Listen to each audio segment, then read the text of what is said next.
Boa noite, ouvintes da Rádio Borborema. Estamos aqui em mais um programa entusiasta político aqui pela Rádio Borborema. E desde já nós já queremos aqui agradecer algumas parcerias conosco aqui, que seria a BC Mídia, tá certo? Parceira nossa aqui do entusiasta político e da Rádio Borborema também. Estamos também sendo transmitido aqui pela Rádio Borborema oficial do Facebook também, pelo Facebook do nosso amigo Bruno Herbert também, pelo Facebook de Edgar Fernandes, pelo Facebook também do SNN Notícias. Todos esses canais aí você pode nos assistir no dia de hoje, na noite de hoje. Queremos já agradecer também, né, por ter aí a paciência de ficar conosco aqui e nos assistir na noite de hoje. Noite de hoje, né, praticamente que teve um dia bastante agitado, muito agitado mesmo hoje, com essa principalmente pela questão da repercussão da situação lá do sequestro do ônibus lá do Rio de Janeiro, e toda aquela situação e a questão principalmente do desmembramento da ocorrência como se deu. Então nós vamos aí trazer também alguns vídeos, algumas fontes com relação a isso daí. Nós vamos tentar trazer no dia, na noite de hoje, tá certo? É claro que algumas opiniões são divergentes, principalmente com relação à questão da atuação da polícia nesse caso, mas como primeira pauta de hoje nós trazemos a seguinte questão: Sniper atira em sequestrador em ação criminosa em ônibus, e a ação criminosa no ônibus chega ao fim. O sequestro de um ônibus de passageiros na ponte Rio-Niterói terminou por volta das 9 horas da manhã desta terça-feira. O sequestrador foi atingido por um tiro de sniper. Segundo a Polícia Militar do Rio de Janeiro, os reféns foram liberados sem ferimentos.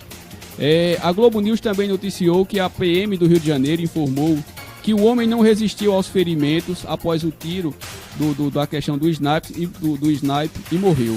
Os policiais também informaram que a arma usada na ação criminosa era de brinquedo. O criminoso, até a questão aqui da notícia, não tinha sido identificado. O sequestro durou cerca de 3 horas, mais cedo. Segundo a Polícia Rodoviária Federal, o sequestrador identificou-se como policial militar e disse que estava com gasolina, ameaçando incendiar o coletivo. Antes de o sequestro terminar, 6 reféns haviam sido libertados. Os 2 primeiros foram 2 mulheres que passaram mal. Elas receberam atendimento médico. Infelizmente, né, na manhã de hoje, quem começa assistindo os noticiários matinais se depararam com essa situação hoje, onde um homem que acabou se identificando aí como policial militar abordou um ônibus, entrou no ônibus e fez reféns toda aquela quantidade de pessoas que estavam nesse ônibus. É claro, a polícia, né, precisou agir com força letal contra esse criminoso que estava no ônibus. Eu não sei se já a parte técnica já está aí com a questão do vídeo já pronto, da questão mas essa questão, né, infelizmente, uma vida foi ceifada na atuação da polícia. É claro que existem posicionamentos divergentes. Alguns apoiam o que foi feito pela polícia, outros não. Mas o fato é que o sequestro que aconteceu em Niterói não foi, minha opinião, não foi abatido pela polícia. Ou seja, claro que a polícia agiu ali, porém a polícia agiu com base na lei, lançou mão daquilo que é muito falado hoje, que é a questão da legítima defesa de terceiros, e agiu no estrito cumprimento do dever legal. Ou, claro, alguém presenciou e viu toda a ação que acabou acontecendo lá, presenciou que o criminoso era em muitos momentos até violento, saía do ônibus, fazia gestos. Então aí, ó, se você está acompanhando aí pela nossa live, né, pela transmissão aqui da Rádio Borborema, são imagens da Rede Record de televisão, onde você pode aí acompanhar tudo que aconteceu aí nessa questão. Se você prestar atenção aí, você vai ver na hora que ele arremessa um objeto, né, um casaco, que até o momento não se sabe se havia alguma munição dentro, alguma arma, alguma coisa, já que também a polícia até identificou que a arma que o mesmo estava era de brinquedo. Mas é claro que em uma ação desse nível aí, praticamente seria impossível você conseguir identificar. Mas no momento que você vê o meliante aí, o criminoso, lançando o seu casaco, aí você consegue também observar o momento que ele é atingido de forma letal. Claro, opiniões divergentes, mas aí também nós vamos acabar entrando em uma seara complicada, porque ontem no nosso programa, quem acompanhou, viu que nós trazemos aqui um assunto, principalmente na questão do abuso de autoridade. Então imagine se nós estivéssemos vigorando sobre as leis do abuso de autoridade, como seria enquadrado essa ação de hoje pela manhã da Polícia Militar do Rio de Janeiro? Será que seria enquadrado como lei, como abuso de autoridade? Ou seria necessário até mesmo acontecer aí, já que o mesmo, que por relatos até das pessoas que estavam dentro do ônibus, relataram que o mesmo tinha colocado a gasolina já no piso do ônibus e podia até atear fogo. Agora, imagine a situação aí dessas pessoas dentro desse ônibus, convivendo com esse criminoso. Mas aí vem essa questão. Na sua opinião, a polícia agiu corretamente ou agiu com excesso? Não é? Imagine se nós estivéssemos aí sobre o vigor da lei de abuso de autoridade. Será que a polícia poderia agir se no viés dessa lei de abuso de autoridade com legítima defesa, em respeito como agente garantidor para garantir a segurança das pessoas que estavam no interior daquele ônibus? Será que poderia agir em legítima defesa? E será que eles também poderiam cumprir o estrito cumprimento do dever legal que é cabível, que é obrigatório a toda agente que é garantidor da nossa segurança, principalmente a Polícia Militar? É claro que algumas cenas acabam nos chocando, e se for possível, a técnica aqui da Rádio Borborema poder colocar novamente as imagens aí na questão do sequestro. Aí você possa, quem assistiu hoje, viu isso aí, principalmente nas imagens da TV Record, viu que foi um sequestro bastante emblemático, bastante violento e bem complicado, bastante complicado mesmo. Mas é isso aí, infelizmente, muitos reféns saíram ilesos, não foram feridos, alguns saíram acometidos unicamente do trauma, né? Depois disso, 2 homens e 2 mulheres tinham sido libertadas antes do criminoso ser abatido. Uma mulher acabou desmaiando assim que saiu do veículo. A ação criminosa que começou por volta das 6 horas da manhã e acabou provocando uma interdição total na ponte. Antes de ser rendido, o sequestrador chegou a sair algumas vezes do veículo. Ele usava uma camiseta branca, calça preta e um boné e um lenço preto que acabava escondendo o seu rosto. Infelizmente, na ação aí desse criminoso aí, desse rapaz, não cabe aqui nós fazermos julgamento prévio da questão psicológica dele aí, ou mesmo alguma coisa que pudesse atenuar, mas aí a polícia agiu rapidamente e o criminoso acabou sendo abatido. Mas é uma coisa que, ao meu ver, cabe muita reflexão, principalmente no que tange essa questão da lei do abuso de autoridade. Porque aí cabe uma questão: mais vale uma única vida que fez refém muitas pessoas no interior do ônibus, ou a vida de todos esses reféns que na maioria deles eram trabalhadores e estavam se dirigindo ao seu trabalho? Reflita direitinho e vamos ver, porque esperamos que cenas como essa não se repitam, porque são cenas que são bárbaras. É claro que, na minha opinião, a questão do próprio governador do Rio de Janeiro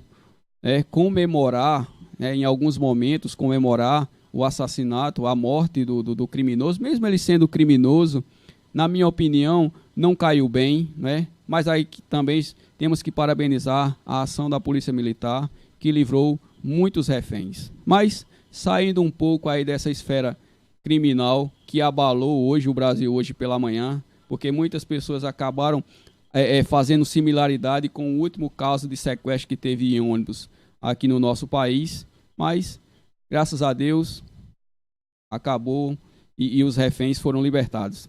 Partindo aqui para a nossa segunda pauta, ainda continuando na esfera nacional, nossa segunda pauta traz o seguinte: Bolsonaro assina medida provisória que muda o COAF da economia para o Banco Central.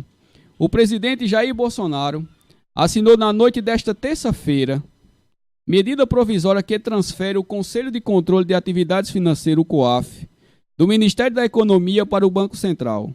O governo divulgou mais informações a respeito dessa MP, que acabou sendo publicada no Diário Oficial da União nesta terça-feira. O órgão, a partir dessa medida provisória, passará a se chamar não mais COAF, e sim Unidade de Inteligência Financeira, UIF, sigla informal, que não consta da norma. O novo ente será vinculado ao Banco Central do Brasil e responderá à diretoria colegiada do Banco Central, mas não será exatamente parte integrante da estrutura do Banco Central do Brasil e terá autonomia técnica operacional. Segundo a nota, o Ministério da Economia e o Ministério da Justiça e de Segurança Pública prestarão apoio administrativo à Unidade de Inteligência Financeira num período de transição. Continuará havendo conselho deliberativo para definir diretrizes, estratégias e para julgar processos administrativos já sancionados. Esperamos muito que mesmo com essa transferência do COAF, do Ministério da Justiça para o Ministério da Economia, que ele possa continuar dando efetividade a todos esses casos do qual o COAF vem investigando. É claro que até o advento da força da operacional da Lava Jato, muita gente nunca nem ouviu falar na questão do COAF, mas o COAF acabou se mostrando um equipamento de investigação impressionante e muito eficaz. Mas nós esperamos mesmo e sejamos vigilantes para que mesmo essa troca do COAF, que saindo do Ministério da Justiça e fique no Ministério da Economia, que ele continue executando e muito a sua eficiência de investigação, que é isso que o nosso país espera. Nós vamos aqui a um breve intervalo, né? Não sai daí, fica conosco e daqui a pouquinho tem muita notícia, principalmente sobre toda essa novela que tem acontecido aqui na política paraibana, sobre o ex-governador Ricardo Coutinho e também o atual governador João Azevedo. Não sai daí, daqui a pouquinho nós voltamos.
Vale do escape. Isso é que é inovação, muito mais evolução, mobilidade e bem-estar. Troca o dinheiro do busão, meu irmão, pelo cartão. Vale buscar. É mais fácil, seguro, tem qualidade. Se ligue na novidade, a serviço do cidadão. Também mais prático, muito mais facilidade. Eu disse Vale Buscar, é a melhor opção.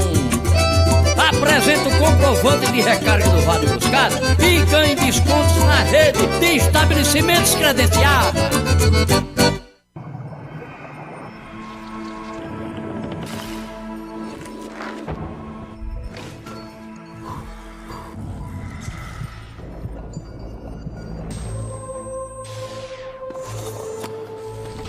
Você é sua principal ferramenta de trabalho. Por isso, empregador e empregado têm o dever de prevenir os acidentes de trabalho e preservar a vida. Com um ambiente de trabalho mais seguro, o Brasil avança para um futuro Ok, gente, trabalhos melhor. concluídos. Agora o Grupo 1 vai apresentar. Para inovar cada vez mais nas formas de ensinar, o MEC criou o Centro Nacional de Mídias da Educação. Estúdios onde são realizadas aulas em tempo real. E conectar com tudo. Professor mediador e alunos dentro da sala de aula. Muito bom, pessoal. É isso aí. E um professor especialista dentro do estúdio. Para saber como levar as aulas para sua escola, acesse o site ou baixe o aplicativo. Ministério da Educação.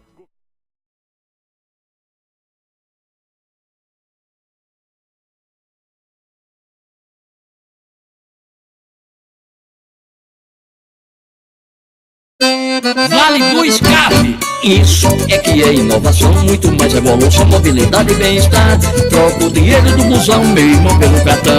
Vale buscar. É mais fácil, seguro, tem qualidade. Se liga na novidade, serviço do cidadão. Também mais prático, muito mais facilidade. Eu disse vale buscar, é a melhor opção. Apresenta o comprovante de recarga do Vale Buscar e ganhe descontos na rede de estabelecimentos credenciados.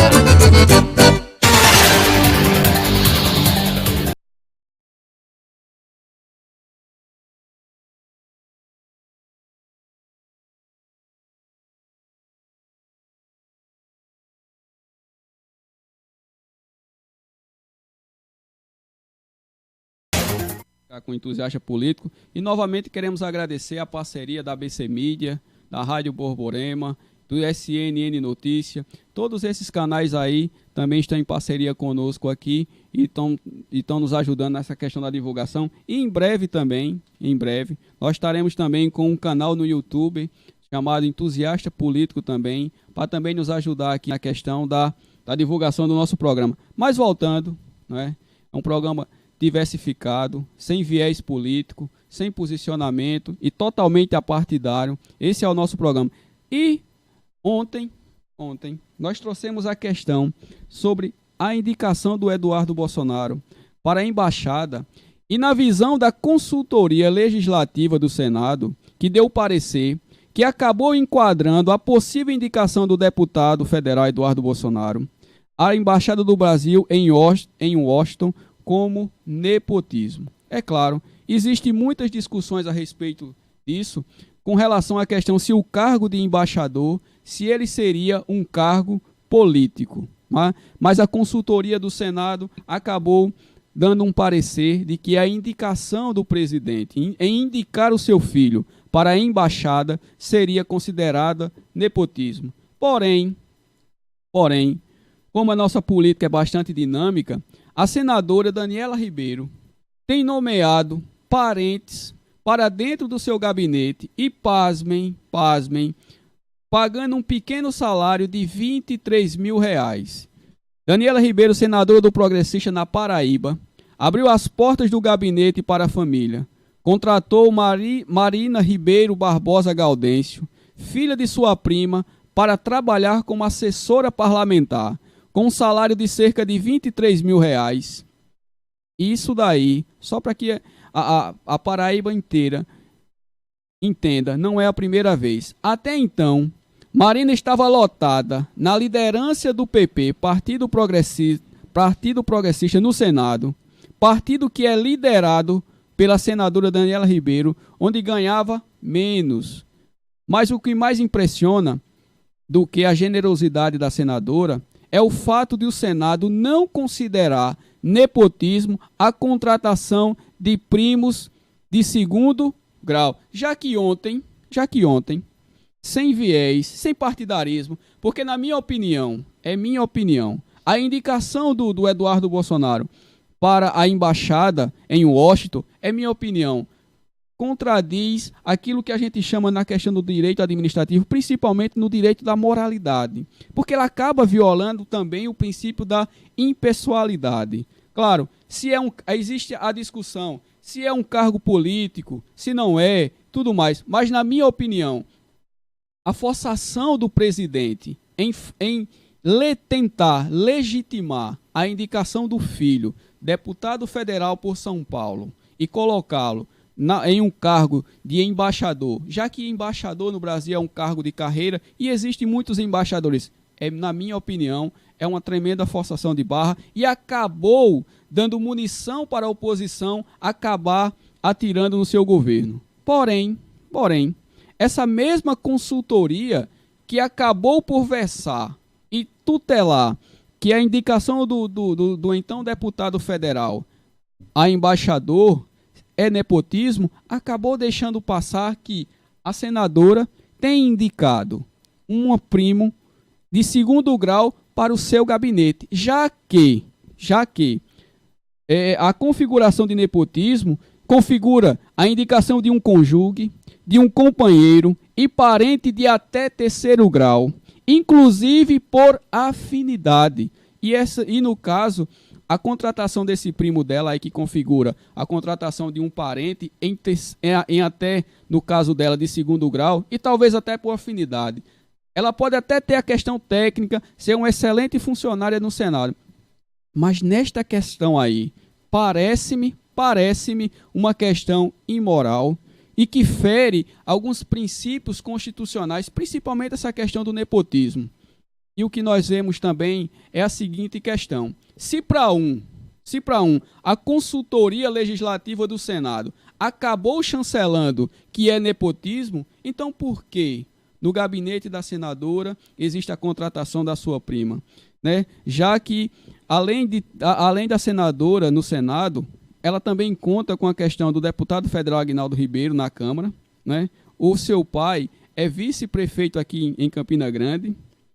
Tem o seu filho que é suplente de vereador, Lucas Ribeiro, que é o mais novo da família na política como vereador e secretário de Ciência e Tecnologia da Rainha da Borborema. Então, assim, se para você consegue enxergar essa questão da imoralidade de querer indicar a questão do seu filho a um cargo de embaixador, mas infelizmente nós vemos toda uma família que vive na questão política e acaba indicando parêntese para cargos e cargos muito bons. Então, assim, nós esperamos e estamos vigilantes que não exista dois pesos e duas medidas. Se a consultoria do Senado acabou dando um parecer de que a indicação do Eduardo Bolsonaro seria nepotismo, então o que seria a questão da indicação da prima em segundo grau para o Senado Federal? Ainda na questão da esfera política, né, a Paraíba tem vivido, como eu poderia dizer assim, em momentos bem quentes e bem acalorados, principalmente na política estadual, não é? Com esse possível e até muito próximo rompimento do governador João Azevedo e o ex-governador Ricardo Coutinho, que acabou apadrinhando o João Azevedo. Tanto que em Guarabira, na cidade de Guarabira, lideranças não querem mais Célio Alves como interlocutor do governo. Os dirigentes partidários de 5 partidos e militantes do próprio PSB acabaram em uma reunião chancelando essa questão do próprio e não querem mais como intermediário, que sabe quem? Célio Alves, que era um dos núcleos duros do ex-governador Ricardo Coutinho, e protocolaram um documento solicitando audiência com Edivaldo Rosas, secretário do governo, a quem também hipotecam solidariedade pelo episódio do afastamento da presidência do PSDB por uma intervenção do Diretório Nacional. Os presidentes do Avante, PDT, PT, PCdoB e PROS dispensaram o intermediário Célio Alves e agora querem ter um diálogo direto com Edivaldo Rosas. É a política na Paraíba fervendo e está fervendo muito com essa possível, rompimento do governador João Azevedo e com o ex-governador Ricardo Coutinho. Nós temos até a fala aí, uma entrevista do governador João Azevedo, e ele fala sobre esse possível rompimento. Desde a última semana, é um possível rompimento, um descontentamento, um desejo do governador Ricardo Coutinho de tornar presidente do partido, do PSB. Como é que o senhor tem encarado essa... O senhor tem conversado nos bastidores, tem discutido sobre essa situação? Primeiro é importante entender duas coisas. Governo é governo, partido é partido. O que está havendo nesse momento é uma disputa pela presidência do partido. No meu entender, uma disputa que foi antecipada, sem a mínima necessidade, na verdade, considerando que a atual presidência tinha um mandato até outubro do próximo ano. Então é uma disputa interna no partido. O governo, nem o governador, participa dessa discussão. Participa enquanto membro do partido que eu sou, mas não o governo. Não fiz ligação enquanto governador para qualquer que fosse o cidadão que compõe o diretório do PSB, para pedir posicionamento desse ou daquela questão, para cobrar compromisso esse ou aquele. Não é assim que eu trato. Eu tenho um foco muito grande na gestão desse Estado, é isso que eu vou continuar fazendo, foi para isso que a população me elegeu, foi manter esse Estado dentro do patamar e mantendo as conquistas que ele teve até agora, e é isso que eu vou fazer. A disputa, com certeza, a disputa interna no partido será resolvida lá no partido, e eu espero que efetivamente isso ocorra. Governador, o senhor disse aí, o senhor tem a concepção de que governo é governo e disputa partidária é partidária. O senhor não teme, mesmo assim, mesmo tendo essa concepção, o senhor não teme que os aliados do governador Ricardo dentro do governo possam de alguma forma inviabilizar o êxito da sua gestão, não?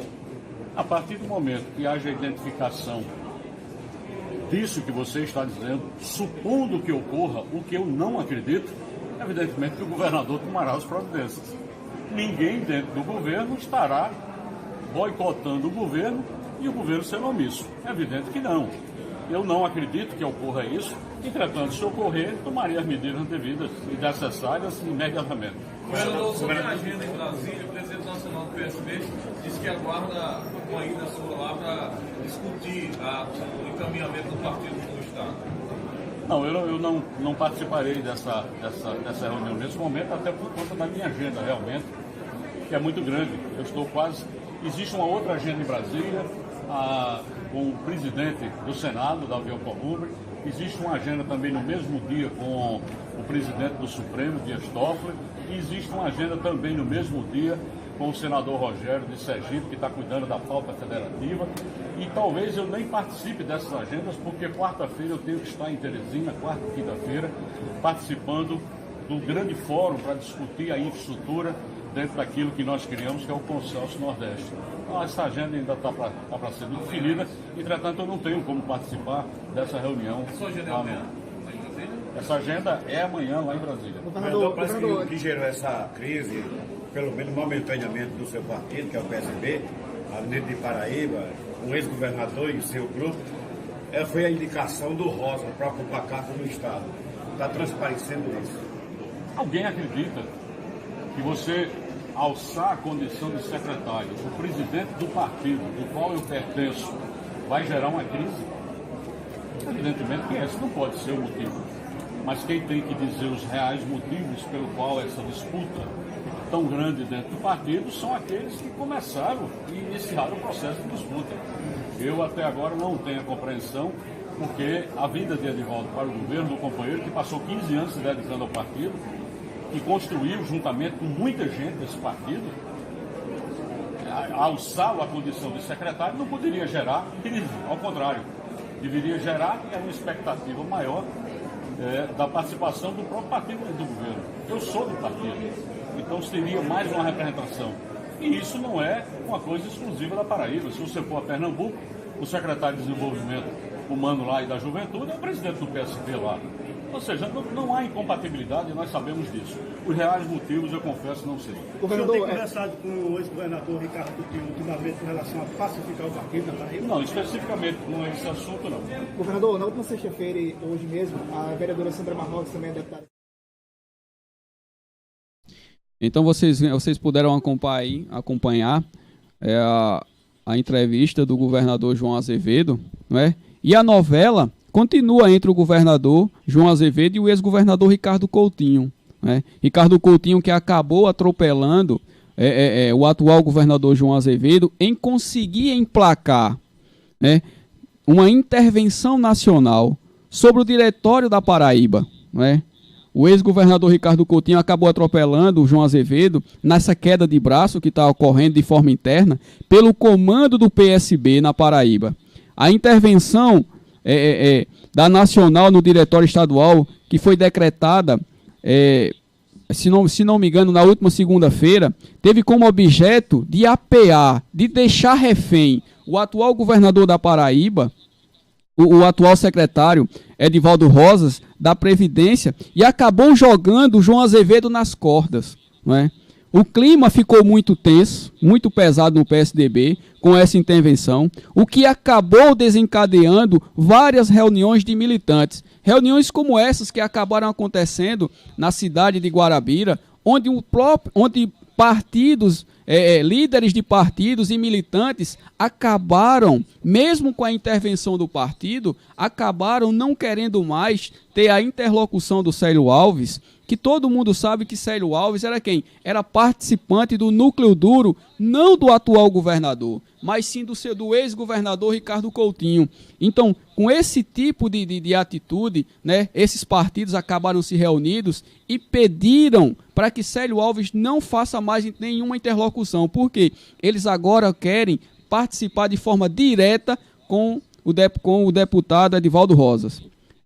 Para conseguir esse tipo de intervenção na regional, para assumir ele próprio o comando do PSDB na Paraíba, o ex-governador Ricardo Coutinho acaba mostrando força, talvez não na Paraíba e não no local, mas na esfera nacional ele acaba mostrando força, que dá as cartas no partido, ou seja, é claro, contando com o apoio do senador veneziano Vital do Rego e do deputado Gervásio Filho em Brasília, é claro que acabaram por articular esse tipo de intervenção.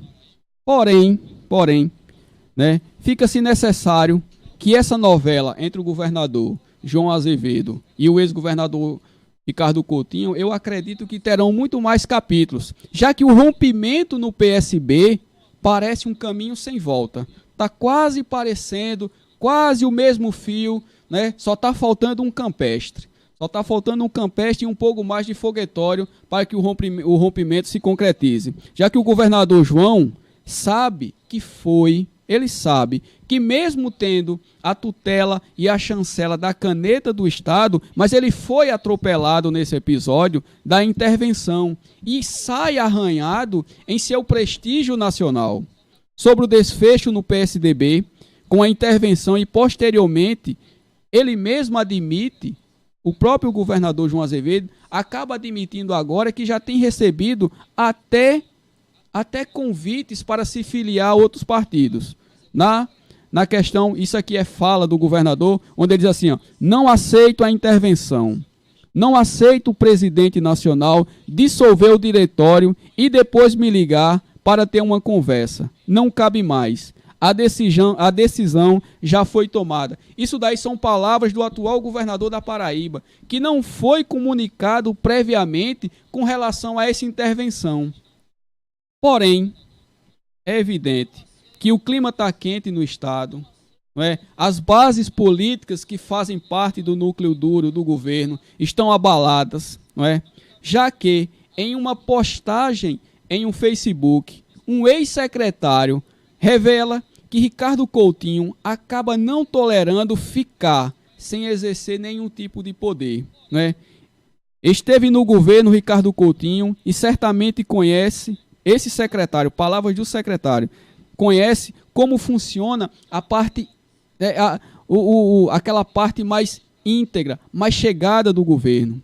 Em um comentário desse ex-secretário que foi postado no último final de semana no seu Facebook, o Lúcio Flávio revela como, ao atropelar o governador João Azevedo e assumir o comando do PSDB, o ex-governador só confirma que acaba não tolerando ficar sem exercer o poder. Ou seja, ficou muito mais do que evidente que o atual governador da Paraíba, é claro, que ganhou pela questão da força da máquina, pelo apadrinhamento do ex-governador Ricardo Coutinho, mas que ficava muito mais do que evidenciado que o ex-governador queria, e queria muito, dar as cartas neste governo. Mas fica uma pergunta no ar.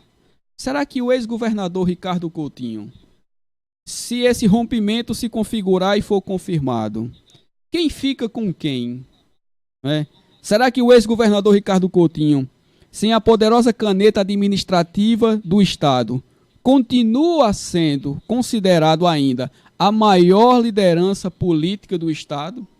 Será que sem nenhum tipo de representatividade o Ricardo Coutinho continua sendo a maior liderança do Estado?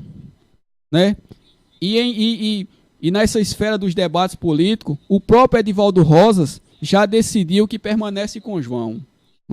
O Evásio Bezerra, esse sim, Evásio Bezerra, que acabou sendo chancelado como deputado estadual por ajuda do ex-governador Ricardo Coutinho, que atualmente hoje é secretário de Estado de Juventude, Esporte e Lazer.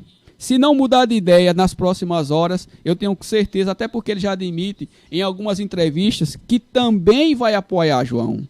É claro, a força da caneta, tem seduzido alguns. Mas a grande pergunta é que fica, será que o ex-governador Ricardo Coutinho, sem a força da caneta administrativa, sem poder opinar no governo de João Azevedo, será? E se ficar no ostracismo político, sem ficar sem mandato político, será que ele ainda vai continuar sendo a maior liderança na nossa Paraíba? Ou, se esse rompimento tiver mais andamento e acontecer, será que ele ainda continua sendo forte candidato à prefeitura de João Pessoa, sem a força da caneta do Estado? Será que o ex-governador continua com toda essa força? Veremos mais, porque imaginamos que essa novela desse rompimento ainda, do rompimento do ex-governador Ricardo Coutinho e o atual governador João Azevedo, eu acredito que ainda terá muitos capítulos, já que circula entre bastidores que a nomeação de Seráfico, para o Ministério Público teria contribuído também para o rompimento entre João e Ricardo. Setores que são ligados a Ricardo Coutinho e talvez o próprio teriam ficado irritados com a nomeação de Francisco Seráfico da Nóbrega como Procurador-Geral de Justiça. Como se sabe, ele tem dado total liberdade à Operação Calvário, que desbaratou a organização criminosa que trabalhava de forma infiltrada na Cruz Vermelha Gaúcha. Como resultado, todo o primeiro time, que é ligado ao ex-governador Ricardo Coutinho, acabou nas malhas da operação. Foram demitidos do governo o ex-procurador do Estado, Gilberto Carneiro, o ex-secretário de Saúde, Valdson de Souza, Livânia Farias e os ex-assessores Leandro Nunes Azevedo e Maria Laura Caldas de Almeida Carneiro. Os três últimos, inclusive, formalizaram processo de delação premiada. Aí surge novamente outra pergunta. Será que o atual governador da Paraíba está querendo se desvincular do ex-governador Ricardo Coutinho devido a toda essa questão da Operação Calvário, já que o núcleo duro do governo do ex-governador Ricardo Coutinho, a exemplo do ex-procurador da República do Estado, seu ex-secretário de Saúde, a Livânia Faria, que era de total confiança do governador. Será que o atual governador, João Azevedo, está querendo se descolar do ex-governador Ricardo Coutinho devido à questão da Operação Calvário? É uma novela que terá muitos capítulos ainda, já que muitos políticos, nessa questão, quando surge a questão do rompimento, acabam escolhendo, e muitos deles escolhem o lado da pessoa que tem a caneta. Mas vamos esperar e vamos ver como é que vai ficar a questão do desdobramento político na Paraíba, para ver como é que essa novela terá um fim. Será que tem rompimento? Será que João Azevedo vai fazer as pazes com Ricardo Coutinho? Será que Ricardo Coutinho vai aceitar ser um mero no governo João Azevedo, do qual ele ajudou a eleger? Vamos esperar como é que vai terminar esse capítulo dessa novela. Nós vamos agora mais um bloco de comerciais e daqui a pouquinho nós voltamos.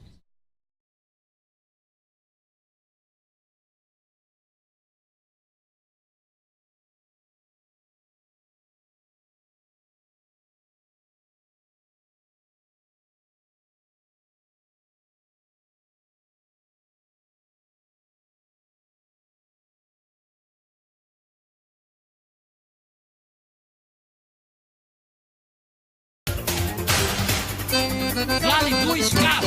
Isso é que é inovação, muito mais evolução, mobilidade e bem-estar. Troca o dinheiro do busão, meu irmão, pelo cartão. Vale buscar. É mais fácil, seguro, tem qualidade. Se liga na novidade, serviço do cidadão. Também mais prático, muito mais facilidade. Eu disse vale buscar, é a melhor opção. Apresenta o comprovante de recarga do Vale Buscar e ganhe descontos na rede de estabelecimentos credenciados.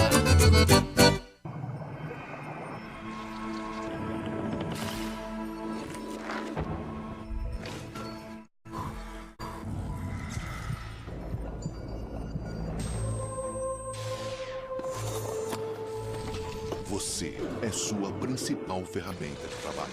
Por isso, empregador e empregado têm o dever de prevenir os acidentes de trabalho e preservar a vida. Com um ambiente de trabalho mais seguro, o Brasil avança para um Ok, gente, trabalhos melhor. concluídos. Agora o Grupo 1 vai apresentar. Para inovar cada vez mais nas formas de ensinar, o MEC criou o Centro Nacional de Mídias da Educação. Estúdios onde são realizadas aulas em tempo real. E conectar com tudo. Professor mediador e alunos dentro da sala de aula. Muito bom, pessoal. É isso aí. E um professor especialista dentro do estúdio. Para saber como levar as aulas para sua escola, acesse o site ou baixe o aplicativo. Ministério da Educação, Governo.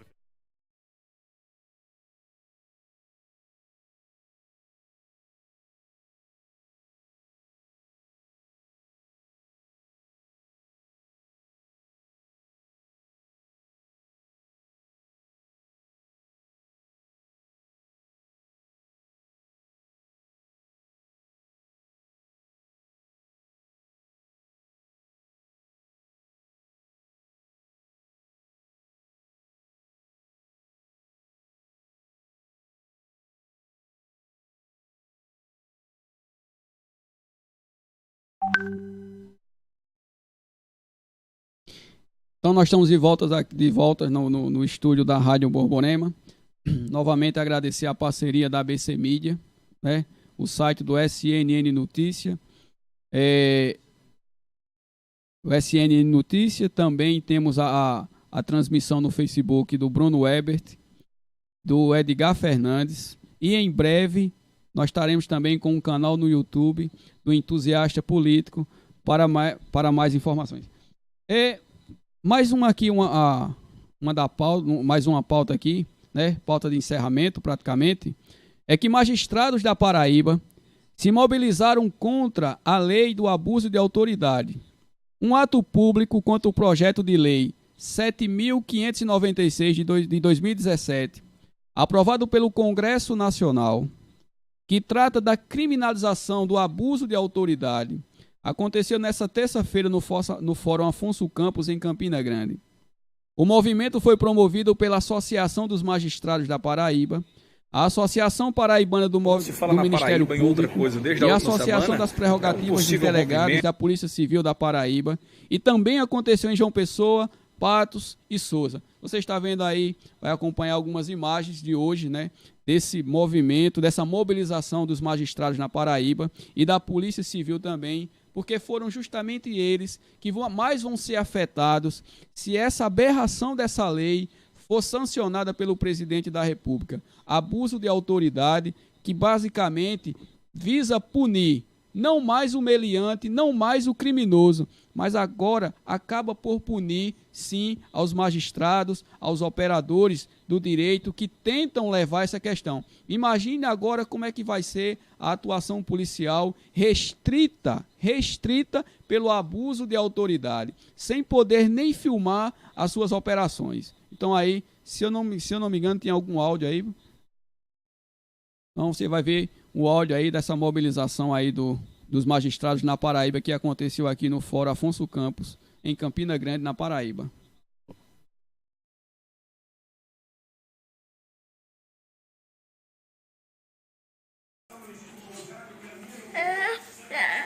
Então, segura. Bora, Isis. Olha o ladrão, fica olhando o ladrão. Yasmin. Posso, mãe? Posso, mãe?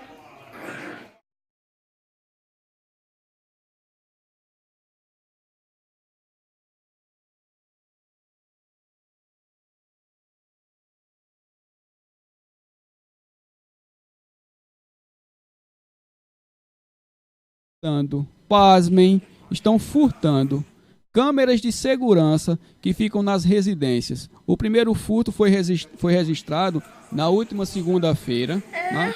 E também ocorreu na madrugada do sábado para o domingo. Então, ó, nós temos aqui alguns vídeos que alguns dos nossos ouvintes acabou enviando aqui para a rádio, né? Para você ver aí a atuação criminosa desses meliantes que estão furtando as câmeras de segurança. Se você prestar atenção, você vai vendo aí, ó, no cantinho aí, ó, o rapaz, o meliante, onde ele começa a furtar, né? Ele vai se aproximando aí e acaba furtando as câmeras de segurança. Esses vídeos aí, ó, foram registrados lá no bairro da Ramadinha 1. Esse vídeo foi na rua Vanderléia Rodrigues Gambarra, no bairro da Ramadinha 1. Você vê aí, ó, o meliante se aproximando com a cabeça, com o rosto coberto, e ele vai e acaba furtando as câmeras de segurança das residências, tá certo? Então, né, foram registrados furtos na madrugada do sábado para o domingo, e também, segundo a ouvinte, na última segunda-feira, da madrugada da segunda-feira, também aconteceram furto na questão das câmeras. Então aí é bom ter cuidado aí nessa questão, porque infelizmente nem as câmeras de segurança estão escapando agora, né? Você pode acompanhar o vídeo aí, ó, ele se aproximando.